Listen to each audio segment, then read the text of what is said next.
Gue update lu tuh di YouTube. YouTube-nya adalah Noi Red Buff. Judulnya Untuk Kamu Yang Sudah Tidak Perawan. Walaupun kadang ada komenan netizen yang bawa-bawa agama. Cinta itu bukan cuma membuat kita happy, tapi juga bisa menyengsarakan. Menghasilkan pundi-pundi dolar, tapi juga menghasilkan hujatan-hujatan dari netizen. Setuju ya? Itu resikonya. 25 tahun bisa menjaga virgin aku gitu. Kenapa lu berani ngangkat isu yang sesensitif itu? Virginitas tuh di Indonesia masih sensitif, tapi emang masih penting ya keperawanan? Tuh, keperawanan itu adalah kejujuran. Keperawanan itu adalah kejujuran. Betul. Ya sebetulnya laki-laki dan wanita itu menyumbangkan kontribusi yang sama untuk terjadinya something di ranjang gitu. Oke. Tapi kamu masih perawan, Nay? Apanya? Gue. Emang penting gak dijawab ya? Nugraha PK di sini, Noi Red Buff di sana. Selamat datang di Jadi Begini Podcast.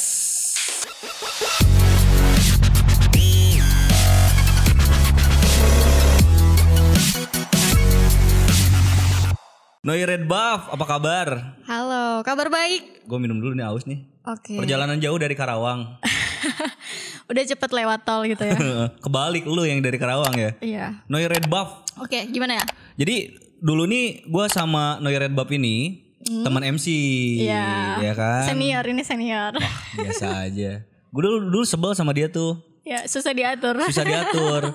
Tapi gue lihat perkembangan lu luar biasa dengan apa pendidikan lu sekarang udah sarjana berarti ya?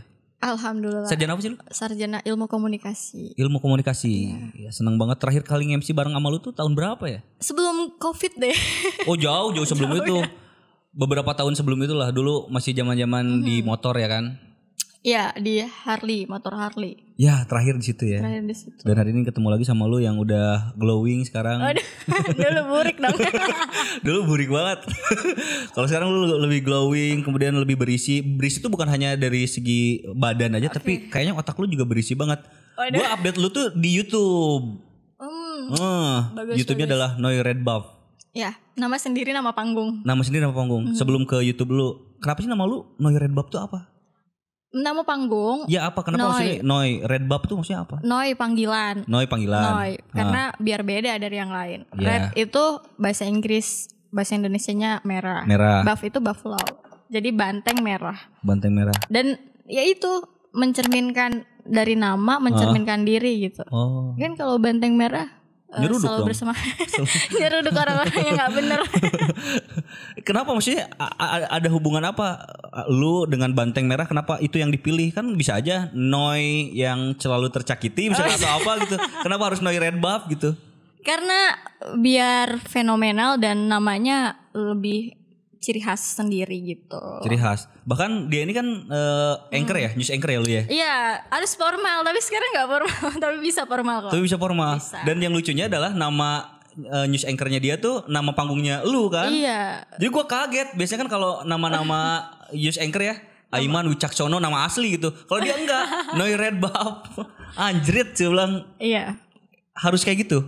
Ya kan karena kita basicnya di TV lokal, karena ya udah yang lebih enak aja. Oh gitu. Karena emang lu dikenalnya sebagai Noi Red Buff. Betul. Jadi taruh aja di situ gitu. Iya. Facebook, YouTube lu tuh apa yang melatar belakangi lu bikin monolog gitu? 1 tahun yang lalu awalnya kan episode pertama tuh boros versus hemat. Terus yang episode kedua itu judulnya Untuk Kamu Yang Sudah Tidak Perawan. Itu episode kedua? Iya, dan itu yang membuat subscribe aku jadi lebih naik sampai 20 lebih. Berarti itu jenis apa ya? Jenis kontennya apa ya?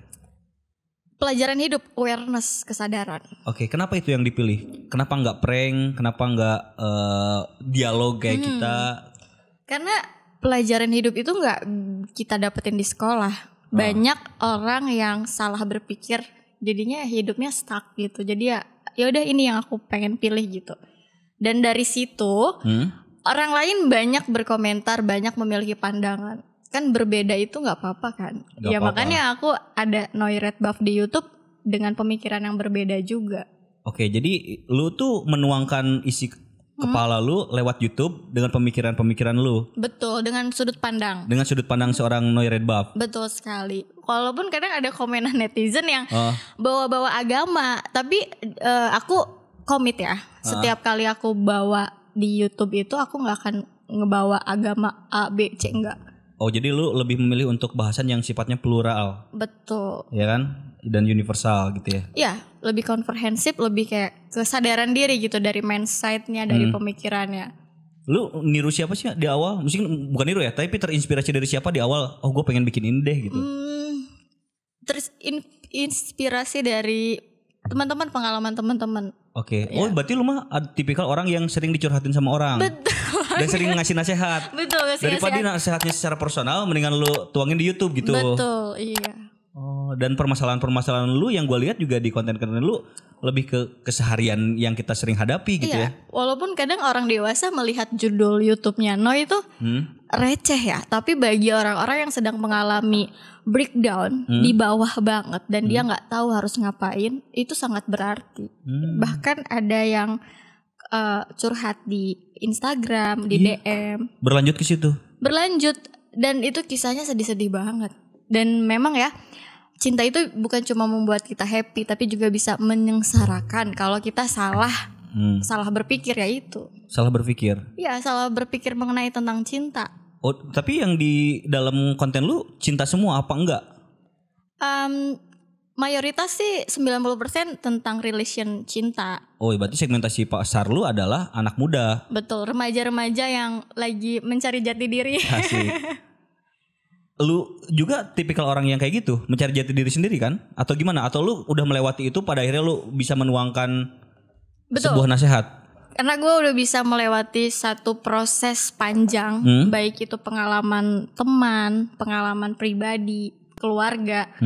Jadi gue bisa membuat orang lain tuh ini loh gambarannya, harus seperti ini. Ya kalau orang yang nggak mau ngikutin ya udah terserah. Balik lagi ke masing-masing personal. Betul, balik lagi ke personal. Oke, terus yang episode perdana tuh kan hemat versus boros. Apa tuh? Ya itu tentang bagaimana anak remaja manage keuangan mereka gitu. Bahwasanya hemat itu adalah untuk kita lebih baik lagi. Kalau misalkan boros kan bisa boros pengen traktir teman. Itu sih lebih gambaran garis besar ya. Iya masalah milenial sekarang ya, anak-anak remaja sekarang kan kadang bukan hanya kurang bisa mengatur dirinya secara emosional, tapi juga dari segi keuangan nggak bisa diatur juga kan, nggak bisa ngatur dirinya sendiri gitu. Betul. Pada akhirnya lu hadir dengan konsep yang lu bawain itu gitu ya. Iya. Dia selanjutnya tuh yang episode 2 tuh. Nah, itu yang paling yang paling membuat aku jadi apapun di komen gitu. Iya. Itu wah luar biasa banget. 1 juta lebih yang nonton, 1,4 juta. Gokil, dan itu terus bertambah ya. Terus bertambah sampai sekarang. Dan itu yang menghasilkan pundi-pundi rupiah. Pundi-pundi dolar dari YouTube. Menghasilkan pundi-pundi dolar, tapi juga menghasilkan hujatan-hujatan dari netizen. Setuju ya? Itu resikonya. Iya, gue bilang ke dia kan, lu subscribernya banyak. Iya, gue subscriber banyak, tapi hatersnya juga banyak. Iya betul. Sebanyak apa haters lu? Banyak, bahkan yang ngomongin bahasa kotor juga banyak. Iya. Dan lu memutuskan untuk tetap berada di kolom komentar atau lu hapus? Ada sebagian yang dihapus, ada sebagian yang dibales. Tapi setelah dibales kan jadi panjang tuh kan. Karena dia juga bawa dalil agama gitu. Maksudku aku di sini bukan mau ceramah gitu, tapi sudut pandangku seperti ini. Diikutin silakan, nggak pun nggak masalah. Oke. Terus dia punya sudut pandang lain ya, aku balasnya ya udah bikin YouTube sendiri aja gitu. Iya ya. Nggak usah komen gitu, pergi aja gitu. Akhirnya jadi panjang, ya udah aku hapus aja daripada berikan komentar negatif dan itu membuat orang lain jadi kebawa-bawa sama pikirannya dia. Iya bener ya. Ngebahas soal keperawanan ya. Apa sih judul ininya? Garis besarnya tuh judulnya kan sebenarnya gini. Yang aku bingung ketika judulnya untuk kamu yang sudah tidak perawan. Oke. Cuman yang banyak komennya cowok-cowok. Iya. Padahal kan itu khususnya buat cewek ya. Oke. Terus ada juga yang komen alhamdulillah 25 tahun bisa menjaga virgin aku gitu. Padahal jelas judulnya untuk kamu yang sudah tidak perawan. Jadi kalau misalkan masih virgin ya ngapain nongkrong di video YouTube aku gitu. Kadang ada lucu aja komenan netizen. Untuk kamu yang sudah tidak perawan ditonton oleh 1 juta lebih orang. Kan itu diperuntukkan untuk yang tidak perawan. Ya. Berarti itu udah bisa mengidentifikasi bahwa banyak yang tidak perawan. Banyak banget, dan itu mayoritas mereka masih anak SMA, masih sekolah. Iya. Aduh, aku kaget sih, kayak aku masih kelas 2 SMA gitu. Dia curhat gitu. Iya. Dan mayoritas memang masih sekolah. Ada yang SMP udah gak perawan? Ada. Cuman gini, menurutku ya, karena mereka kurang teredukasi seksual, kurang ada edukasi. Jadi mengedepankan hawa cinta nafsu, gitu. cinta bucin. Cintanya disalahin padahal dirinya yang salah. Kalau cinta mah nggak pernah salah sih menurut aku. Iya, tapi kadang gue mulai tumbuh rasa rasa gelisah juga di diri gue bahwa kadang gini, anak-anak muda sekarang tuh suka jadi kambing hitam sama orang-orang dulu. Ada bahasa gini, anak-anak zaman sekarang pergaulannya bebas dan lain sebagainya. Menurut gua enggak juga, ya kan? Zaman dulu juga parah mah sama aja, seks bebas mah di mana-mana. Cuma bedanya kalau dulu sama sekarang, kalau dulu mah enggak ada media sosial, kalau sekarang ada media sosial. Jadi pemberitaan itu kan cenderung lebih cepat gitu. Jadi seakan-akan memang anak muda zaman sekarang tuh pada nakal semua gitu. Iya. Padahal enggak juga gitu, zaman dulu juga sama gitu. Betul. Setuju ya? Setuju. Karena kita ada digital, informasi itu lebih bisa viral. Iya, lebih bisa viral. Padahal kita cuma ngomong apa aja gitu, itu bisa disebarluaskan, terus bisa ditambah-tambahin gitu. Kenapa lu berani ngangkat isu yang sensitif itu? Virginitas itu di Indonesia masih sensitif. Betul sekali, karena kita menganut budaya timur ya. Tentunya yang namanya budaya timur ini sangat kental dengan adat, agama, norma masyarakat. Ya intinya yang mendasari itu karena sebuah rasa kasihan gitu. Karena aku kuliah, aku nemu temen yang kasihan lah, dia berhenti kuliah karena MDA. Iya, married by accident. Betul, MDA. Ya intinya, ini udah nggak benar. Aku pengen menyalurkan pandangan aku. Gitu. Karena banyak orang yang udah jatuh, dia udah kehilangan rasa percaya diri, tambah jatuh lagi. Tapi emang masih penting ya keperawanan? Masih penting bagi orang yang menilai itu penting. Tapi kalau udah terlanjur basah, ya cara bangkitnya itu yang harus lihat video aku gitu. Jadi lihat video aku gimana cara bangkit setelah orang udah breakdown terpuruk banget. Ya kan ditinggalin, ngebekas dong. Pasti. Iya, dan dia untuk percaya diri itu susah gitu.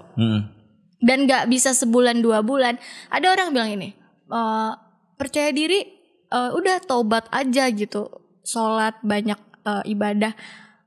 Poinnya bukan di agama sebetulnya, tapi bagaimana mindsetnya dia mengartikan sebuah pelajaran dan pengalaman kemarin.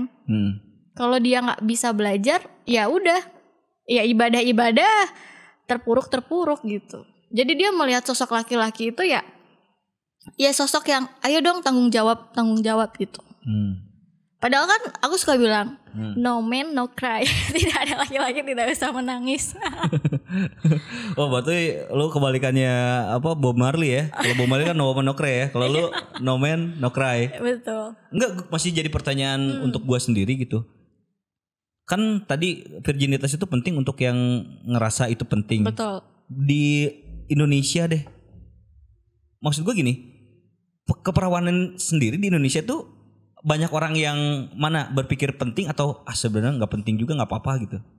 Kalau orangnya yang udah dewasa, beda-beda sih sudut pandangnya. Bisa 50-50, bisa 50% penting, bisa 50% yang penting yang dulu-dulu gitu, masa lalu gitu. Karena gini, kalau orang udah terlanjur, udah nggak bisa tuh dia jadi sosok yang misalkan bisa operasi atau segala macam, itu susah gitu. Karena menurutku keperawanan itu adalah kejujuran.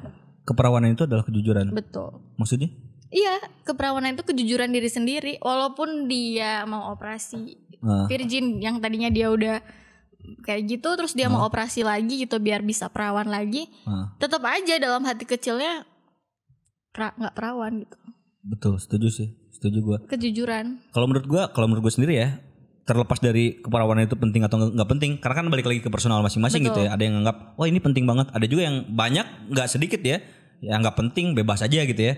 Tapi kalau menurut gue virginitas itu bukan masalah selaput darah lu udah pecah dan enggak, menurut gue lebih daripada itu ada faktor psikis, karena akan beda ketika lu sudah pernah berhubungan badan sebelum nikah sama yang enggak, walaupun pada akhirnya dioperasi dan lain sebagainya gitu bisa selaput darahnya bener lagi gitu. Tapi kan ada yang terekam ada story yang itu kayaknya nggak bisa dihapus dengan uang berapapun. Setuju ya? Setuju, karena pengalaman itu walaupun yang pahit nggak bisa dilupain kecuali kitanya amnesia. Iya. Kalau kayak komputer di uninstall ulang gitu kan. Tapi kalau kita segimanapun kita mau melupakan seseorang, sebuah kejadian itu gak akan bisa. Yang bisa ya belajar buat ke depan. Jadi ngebangkitin healing ya. Bilangnya kan healing, pengobatan. Healing, bagaimana dia respect sama dirinya sendiri. Kebanyakan tuh liatnya ke cowoknya gitu. Kok dia gini ya? Kenapa dia bisa kayak gini? Jangan-jangan aku kurang apa? Sebenarnya ya kurang respect gitu. Love self-nya, mencintai dirinya kurang. Jadi itu yang harus belajar sih. Oke, dan channel Noi Red Boob ini lewat tadi yang video untukmu yang sudah tidak perawan itu hadir untuk memberikan semacam pengobatan untuk orang-orang yang sudah terlanjur melakukan hubungan seksual gitu. Di luar nikah. Tapi bukan berarti yang masih virgin juga tidak boleh menonton itu. Silahkan nonton itu sebagai pembelajaran kan, agar tidak melakukan hal itu. Betul. Gitu ya. Bisa. Nah maksud gue gini, di circle kita kan yang nggak perawan sebelum nikah banyak pakai banget, ya kan? Menurut lu sendiri apa sih penyebabnya? Penyebabnya karena kurang edukasi seksual. Dari dirinya, mungkin dari orang tuanya, dari lingkungannya. Jadi dia kalau kita dikasih satu edukasi mengenai tentang seksualitas sejak dini, bisa ada salah satu motivasi dan juga nasihat. Kalau melakukan di bawah pinggang ke bawah itu bisa menyebabkan gini. Oke. Itu kurang gitu. Jadi mereka pikirnya kayak ngalir gitu. Padahal kan mereka lupa kalau kita di dunia ini bukan cuma manusia aja, tapi ada faktor orang ketiga, yaitu ada faktor godaan-godaan setan. Godaan setan. Iya. Oh, jadi menurut lu lebih ke seks edukasi yang nggak ada di lingkungan kita. Iya, yang kurang mereka pahami gitu. Mereka taunya gimana caranya biar gak hamil, taunya gitu doang. Tapi seks edukasi itu lebih daripada bukan masalah hamil atau tidak, bukan masalah ibaratnya alat kontrasepsi, bukan. Seks edukasi itu ada satu nasihat yang kita nggak boleh gitu. Walaupun di agama itu udah dilarang kan, sangat keras, itu dosa. Tapi kalau seks edukasi itu ya ada nasihatnya gitu. Ini bisa menyebabkan ke depan gitu, bisa membekas dan lain sebagainya. Oke. Dan di channel lu nggak ngebahas soal itu aja kan, banyak juga poin-poin kayak cara menghindari fuckboy dan lain sebagainya. Betul. Ciri-ciri fuckboy gitu. Ciri-ciri fuckboy bener. Aduh. Ya sebetulnya laki-laki dan wanita itu menyumbangkan kontribusi yang sama untuk terjadinya something di ranjang gitu. Oke. Iya. Kebanyakan cewek-cewek itu nyalahin cowoknya. Iya. Pada udah disalahin, dikejar lagi. Dikejar gitu. Kan greget ya. Ketika dia nyalahin gara-gara kamu gitu, gara-gara ini apa segala macam gitu kan. Ya udah gitu dikejar. Nah aku bilang kalau udah kayak gini nggak usah dikejar. Laki-laki itu nggak usah dikejar. Bahkan ketika kamu sudah ada di level tertentu, wanita yang punya nilai diri yang tinggi, kamu diem di pinggir jalan aja, cowok nyamperin gitu. Oke. Jadi kalau misalkan ada orang yang cewek nih udah nggak virgin, terus dia ngejar-ngejar cowoknya, cowoknya, lu tidak membetulkan itu? Nggak usah dikejar. Tapi harus ya harus lihat ke depan, ya udah biarin. Mau dia pergi, mau dia ninggalin, ya udah itu pilihannya. Oke. Nggak usah dimintain tanggung jawab, karena kalau udah kayak gitu pernikahannya nggak bakal bisa langgeng. Yang ada nanti jadi janda muda dong, jadi mama muda. Berarti yang harus dilakuin apa nih kalau untuk yang udah nggak perawan nih? Kalau udah terlanjur ngelakuin seperti itu di luar nikah, memperbaiki diri. Caranya? Caranya dengan kita melihat pelajaran yang kemarin kan. Menerima sebuah kenyataan kalau yang kemarin itu terjadi karena kesalahan sendiri juga, bukan kita nyalahin. Kan aku bilang gini di video aku tuh, jangan jadi mental korban. Kalau orang udah jadi mental korban, mau di masalah apapun dia nggak akan bisa belajar. Jadi harus introspeksi diri dulu. Udah diintrospeksi diri, oke aku salahnya di sini, gini. Buat aktivitas yang positif gitu. Oke. Dan jangan ngelakuin hal itu lagi. Betul. Jadi fokusnya jangan ke si cowok, jangan ke yang kemarin, tapi ganti fokus lain buat banyakin aktivitas. Tapi kan seks itu candu.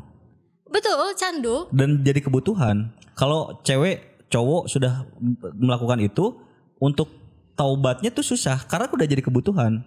Tapi beda. Karena gini, perempuan itu kan punya energi feminim energy. Ketika dia udah merasa sakit, seks itu bukan jadi candu. Tapi kita lihat ke personalnya dulu, personal laki-lakinya.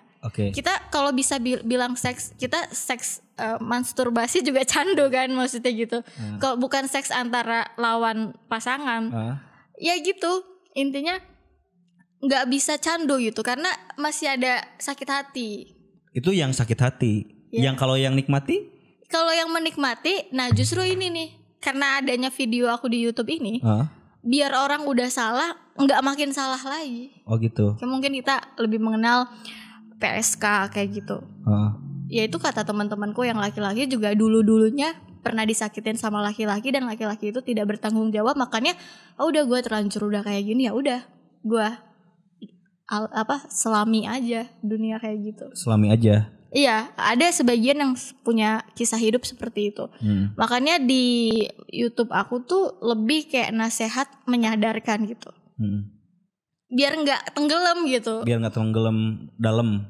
Gitu. Yang kalau udah tenggelamnya dalam banget harus ngapain? Iya, kalau dianya nggak mau berubah ya susah sih. Balik lagi ke personal masing-masing. Betul. Gitu. Karena sebelum dia tenggelam lebih dalam ke dunia kayak gitu, misalkan prostitusi. Sebelum dia ke prostitusi seperti itu, dia harus menyadari kalau dirinya tuh berharga.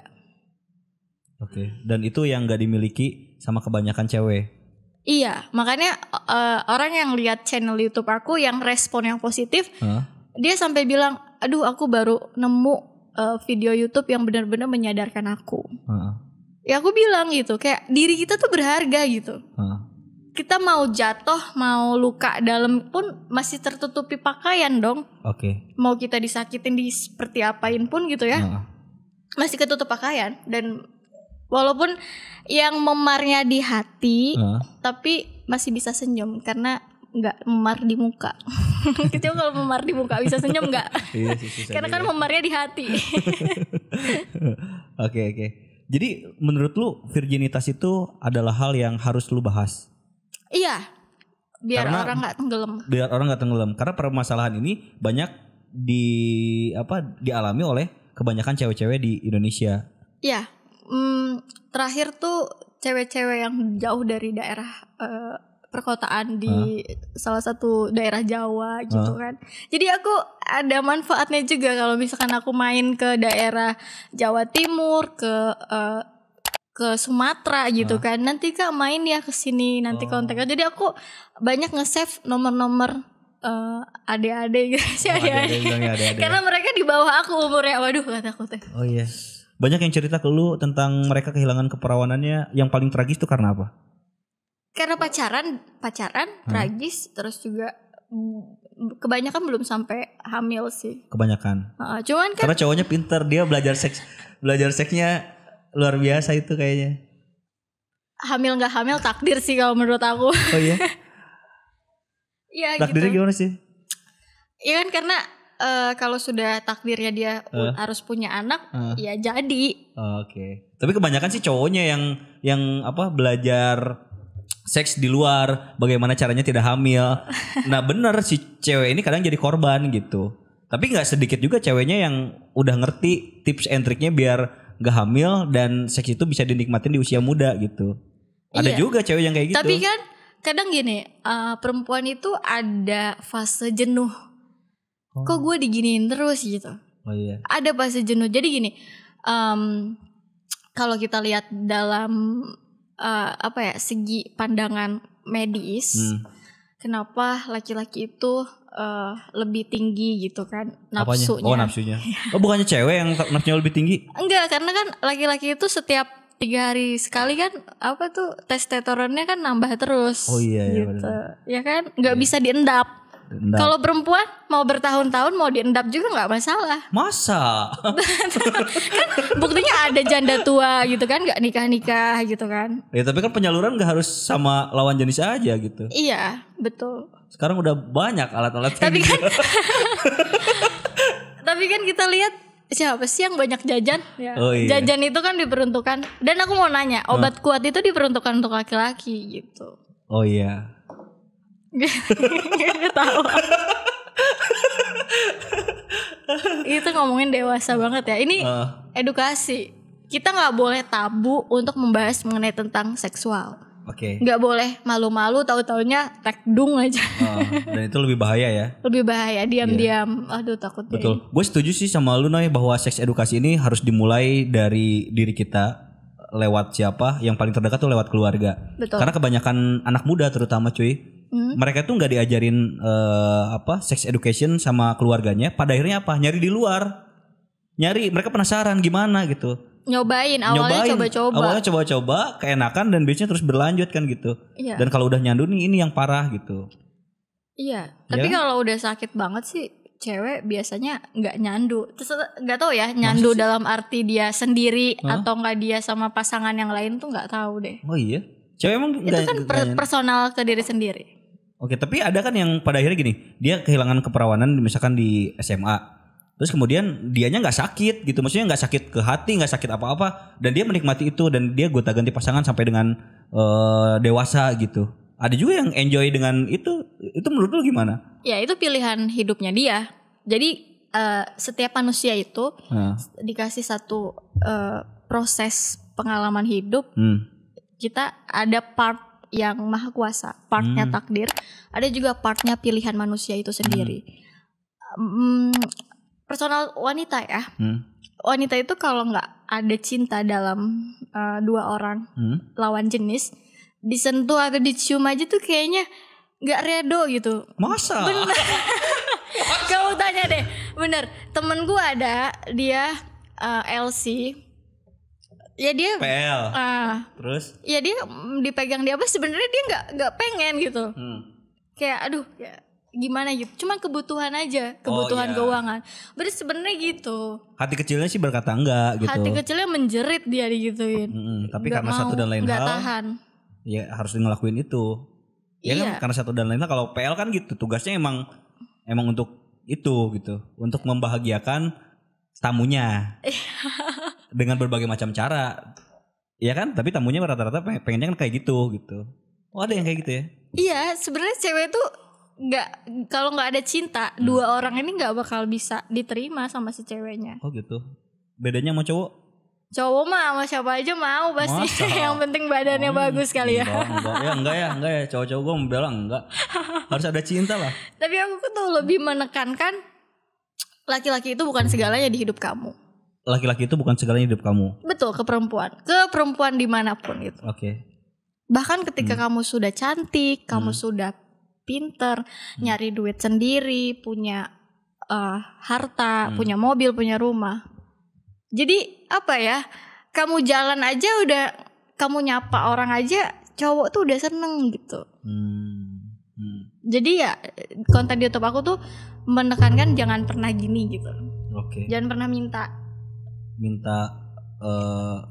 apapun ke cowok. Minta apapun. Minta kasih sayang, minta perhatian, minta kasih uang. Kalau bisa jangan. Jangan. Gitu. Jangan nanti kita diinjek-injek lagi. Wah, ini emansipasi banget. Ini dari sudut pandang cewek. Nanti gue bikin YouTube nanti dari sudut pandang cowok tentang keperawanan itu penting atau nggak penting, setuju ya? Iya, setuju. Karena menurut gue sih masih debatable sih kalau untuk itu gitu. Kalau dulu mungkin keperawanan itu masih sangat penting. Tapi dengan berkembangnya zaman, apalagi 2020, kayaknya hal yang kayak gitu menurut gue yang udah deh nggak usah dipermasalahin deh gitu. Itu privasi masing-masing gitu. Ya sudut pandang masing-masing sih. Dan tapi lu menghargai orang yang mempunyai sudut pandang yang beda sama lu kan? Iya pasti, ketika aku mengeluarkan sebuah pandangan dan pendapat, otomatis ada perspektif yang lain juga yang menurut aku ya udah gitu. Banyak komenan sih yang lebih seperti ngajarin orang gitu kan. Kalau aku nggak ngajarin, aku tuh cuman kayak ngasih tips gitu. Lu mau nerima syukur enggak juga? Nggak masalah. Nggak masalah gitu. Iya. Oh gitu. Tapi lu ngelihat sekarang selebritas di Indonesia ngumbar-ngumbar kemesraan belum nikah gitu. Oh banyak banget, jangankan Banyak banget. bukan artis, temen aku, temen kuliah yang ngumbar-ngumbar ya cipika-cipiki diliatin di story IG gitu. Risih gak sih lu? Sebenarnya kalau aku lihat kayak gitu aku malah ketawa gitu. Ketawanya? Kayaknya tuh Kok orang bisa kayak gitu ya? Kok gua enggak? Kapan gua kayak gitu? aduh kapan ya gitu. Ketawanya gini, dia masih belum jauh mainnya, jadi apa-apa harus di share, apa-apa harus di share gitu. Oke. Kadang gini kan logikanya ya, ketika kita lihat postingan martabak orang ini, akhirnya BM terpenuhi gitu kan, ngemil martabak gitu kan dengan perjuangan yang sangat keras, hujan-hujan gitu melawan badai. Terus aku baca itu, ya elah cuma martabak doang gitu. Terus setelah itu kita samain gitu analoginya dengan postingan itu. Ada artis yang lagi hits sekarang. Lihat postingan IG kayak gitu, ya ampun cuman kayak gini doang. Belum tentu dinikahin, malah ngebekas kan. Ngebekas di pikiran orang. Kalau nggak sampai nikah kan jadi malu, udah pernah diapa-apain. Setuju. Tapi kalau gue berpikir gini loh, ketika lihat ada postingan orang makan martabak, gue balikin lagi ya, makan martabak nih, terus lu lihat nih orang baru makan martabak aja udah seneng banget. Gua mah kemarin makan martabak beberapa kali, lu baru sekali di sini. Nah gue analogikan lu ketika lihat orang yang bermesraan gitu, lu mah kayak gini baru, gue mah lebih parah dari itu. Kayak gitu. Enggak kayak gitu juga sih. Cuman kan kayaknya terlalu lebay aja, berlebihan sih. Iya. Yang lu bilang tuh apa, moody ya? Mudah dibicarakan, apa-apa tuh diomongin gitu. Mudah dibicarakan. Apa-apa di-share gitu kan. Tapi itu menurut lu gak baik juga gak sih untuk generasi kita? Iya, karena mencontohkan yang kurang bagus ya. Dan pada akhirnya ngelihat itu adalah suatu hal yang biasa aja gitu ya.